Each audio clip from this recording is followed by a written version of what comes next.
नमस्कार, आप देख रहे हैं पुलिस महानगर। तो आइए शुरुआत करते हैं आज की कुछ खास खबरों से। शिवसेना प्रमुख उद्धव ठाकरे ने महाराष्ट्र में किसानों की भयावह स्थिति को लेकर सरकार पर तीखा हमला बोला है। ठाकरे ने कहा कि किसान कर्ज के बोझ और प्रकृति के रौद्र रूप के दोहरे संकट में फंसा है।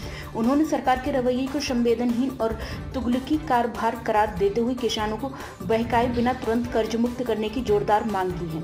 ठाकरे ने सरकार द्वारा कर्ज माफी के लिए अगले साल जून तक समय दिए जाने को किसानों के साथ क्रूर मजाक बताया। उन्होंने कहा कि जब किसानों की दुर्दशा सबके सामने है तो विदेश दौरे पर भेजी गई समिति आखिर क्या अध्ययन करेगी।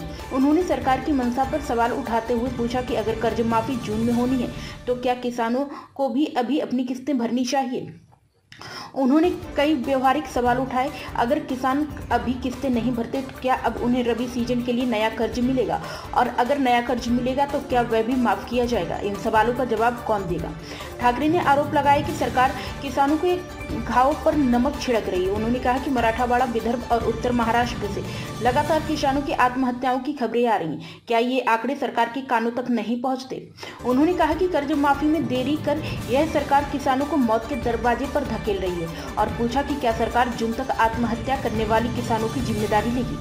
उद्धव ठाकरे ने कहा कि कर्ज माफी देने का इससे उचित समय और कोई नहीं हो सकता। उन्होंने सरकार पर टाल मटोल करने का आरोप लगाते हुए कहा कि यह किसानों को धोखा देने का खेल बंद होना चाहिए। उन्होंने माई बाप सरकार से हाथ जोड़कर विनती की है कि इस अभूतपूर्व संकट में फंसे किसानों को तुरंत कर्ज मुक्त किया जाए। अब तक की खबरों में बस इतना ही। ऐसे ही खबरों के लिए बने रहें हमारे साथ। तब तक के लिए नमस्कार।